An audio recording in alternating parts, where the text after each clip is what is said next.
It's Friday, and I'm looking to fade one of the best teams in baseball. Plus, we look to make it 3 in a row with show best bets. We've got another player prop for you in the NBA playoffs. Mark Zinno, let's start there. Game 2 of the Western Conference Finals, where Minnesota is looking to avoid dropping 2 straight at home. That's never good. Bounce back time for the T-Wolves tonight? Well, it certainly feels like it. I mean, if you're into the whole flip-flop back and forth that the NBA playoffs certainly does, this is the time for it to flip in Minnesota's direction. And look, they're coming off a really bad shooting performance, 42% from the field and not so great, 36% from three. So, you would expect some positive regression. We talked all about, you were 100% correct on all the trends about game 1 after game 7, and that sort of came through, as much as I was a little bit cautious of it, but still, this is also a Minnesota team right now that if they go into an 0-2 hole, all the shine comes off them pretty quickly. So it's as must win for a game 2 as there is possible, even though we saw Denver lose the first 2 at home and then come back and win 3 straight. So I don't think Minnesota wants to put themselves in that position. So I expect a very, very solid effort from them, particularly defensively tonight. Yeah, and guess what? I've got more trends. I've got trends when a team is playing at home in game 2 off a game 1 loss. Such teams, if they lose by 2 or more points, 44, 24, and 2 against the number. That includes 39, 14, and 2 if they're a top 3 seed.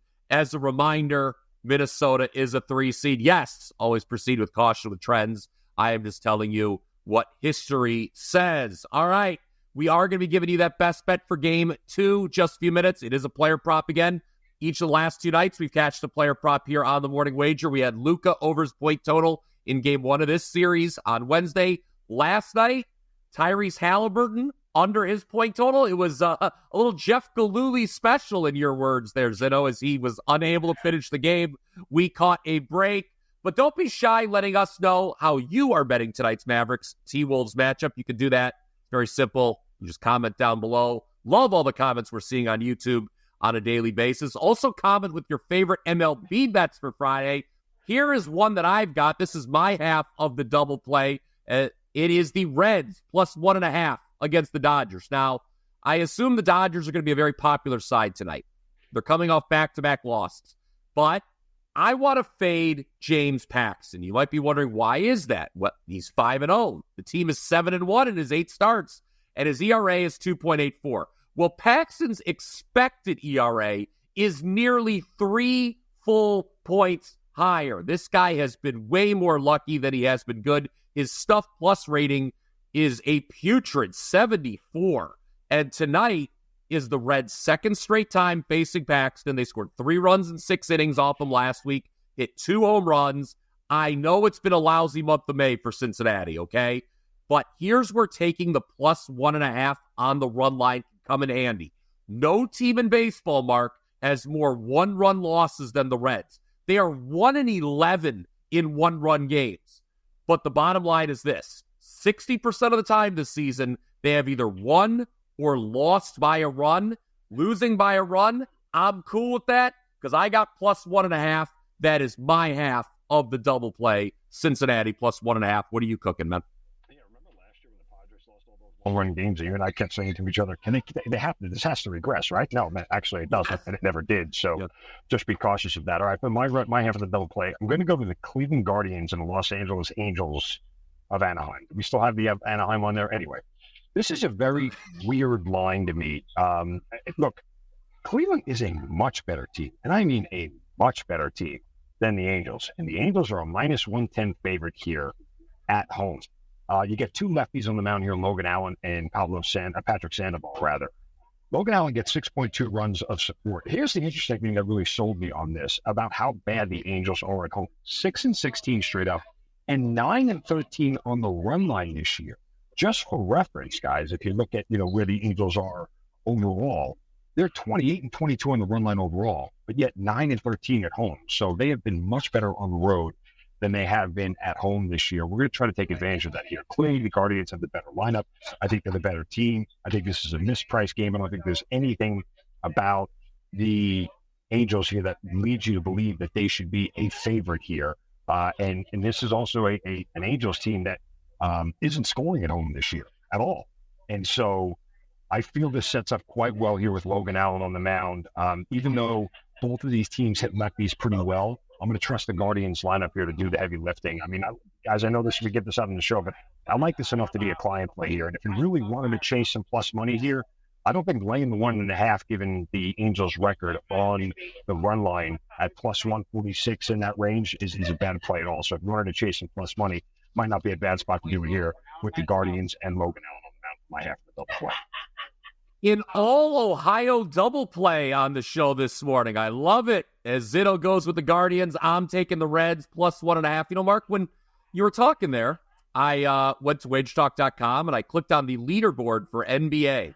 Guess who's 1 and 2, my friend? It's you and me over the last 3 days, as you and I are both a perfect 3-0 in the conference finals. We both had Boston minus 3. Literally pays to listen to the morning wager. Pays to watch the morning wager. And that doesn't even include our show, our player props we've been giving out for free on the show. We're 3-0 with client plays. We both laid the 9 with Boston last night. I've got a 4% best bet on tonight's game 2 for the Western Conference Finals. 31-13 run now in the NBA, including that 3-0 start to the conference finals. That goes all the way back to early April. You want to go back to last year's finals? That's nearly a full calendar year. I'm now up over 78 units of profit in the association. Zinno, I know it is good. I'm feeling it, man. Zinno, I know you, despite the fact you're obviously traveling today, have something up for the people as well. Yeah, double dipping on tonight's game from two plays that I think are really correlated. I don't think you don't get one without the other. And whenever I see these opportunities, I try to jump in and hit a 2-for-1 here. So we'll have 2 plays in the NBA. We're going to add 2 more plays in MLB tonight. As you mentioned, now a 5-1 week in the NBA for me alone. I keep mentioning it's 4-1 on those 5% plays in the NBA playoffs this season alone. So we're staying hot. We're over 66%. Since the beginning of the month here in the NBA. We continue to be 2 of the best cappers in the NBA at WagerTalk. So make sure you guys continue to get locked into the morning wager. Check me out, WFT.buzz/MZ over at WagerTalk.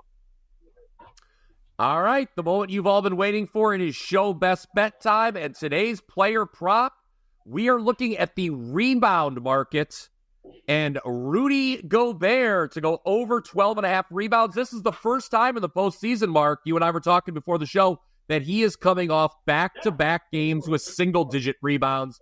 We think Gobert goes back to what he does best, and that's control the boards here against Dallas. Yeah, normally I don't support anything French, but here we will. We'll support the French and Rudy Gobert. But here's the reason why, guys. Whenever you look at a rebound prop, you have to look at just basic opportunities. And what I think is going to happen, or what I expect to happen, Dallas shot 49% from the field last game. They only shot 24% from 3, but they were up near 60% from 2-point range in that game against Minnesota. There has to be some regression coming from them. Much similar, we saw the regression from the Pacers last night and their shooting. I think the regression for Dallas in the 2-point shooting range, which means they're closer shots, which means shorter rebounds, which means Gobert is going to have more opportunities here under the basket to grab boards. And frankly, guys, without Gobert grabbing rebounds, I don't know if Minnesota really stands a chance in this game. I mean, you look at what he did in the last game where he was only able to grab 7 boards, only have 12 points, and look what happened in Minnesota's offense. So without Gobert creating opportunities down low for them, both on the offensive and defensive glass, I don't know if they can win this game. So this has to be a game where Gobert comes out with a double-double, and he's averaging 12.9 rebounds for the season. And even though he's only averaging 11.5 against Dallas this year, he's up over 13 at home. So we're right in that range where we want to be. We get a very good number here at 12.5. About even money, probably maybe a little bit of plus money if you shop around here over the 12.5. But this is all about opportunities for Gobert, and I think he gets them tonight as Dallas shooting regresses a little bit. Yeah, let me add one thing. So I know a lot of people watching are saying, oh, you guys always yell about regression. How can you be so sure there's going to be regression? Well, in this instance, let me throw this at you. Minnesota this year, guys, has the best 2-point field goal percentage defense in the league. So Dallas, what they did in game 1, you tip your cap to them. Heck of a job. Dallas was over 70% on 2-point attempts in the first half of game 1. That is not going to happen again. And like Mark said, they're missing some of those twos. That's more rebound opportunities for Gobert. So Rudy Gobert over 12.5 rebounds is your show best bet. The Frenchman, as Mark said, let us know what you think of that best. Yeah. Yes. When people talk about regression, I just want to add this real quick. When people talk about regression, I just want to add this, guys. That's not us guessing. That's actual probability. And when you're looking at an opportunity of either the ball goes in the hole or the ball doesn't, and it's a 50-50, the more you do something, the more it's going to come back to the mean. That's not Bryan Power and Mark Zinno creating narratives. That's laws of probability that have been around since the dawn of time. So if you're going to shoot 60, regression will come over time, and you'll get closer to 50 because either the ball goes in or the ball doesn't. So those are the only two opportunities, the only two outcomes that can happen, and that is probability. So yes, when we say regression is coming, it's because teams can only sustain that level of success for a very short period of time before it will come back down to the mean. So if you too think the laws of regression date back to the dawn of time, please go ahead and smash that like button. We always love your support here on The Morning Wager. Comment down below your thoughts on our show Best Bet, which again is Rudy Gobert over 12.5 rebounds. And if you already have not done so, please hit that subscribe button. It's very easy to do. That way you don't miss any of our exclusive sports betting content. Mark and I will be back Monday. We do this show every Monday through Friday, doling out the free winners in both Major League Baseball and the NBA. The man's got a plane to catch, so I will not keep you any longer, Mark. Thank you so much for doing the show. I will, I'm sure, talk to you over the weekend. Enjoy your trip. Mark Zinno, I'm Bryan Power. Until next time, let's cash some tickets.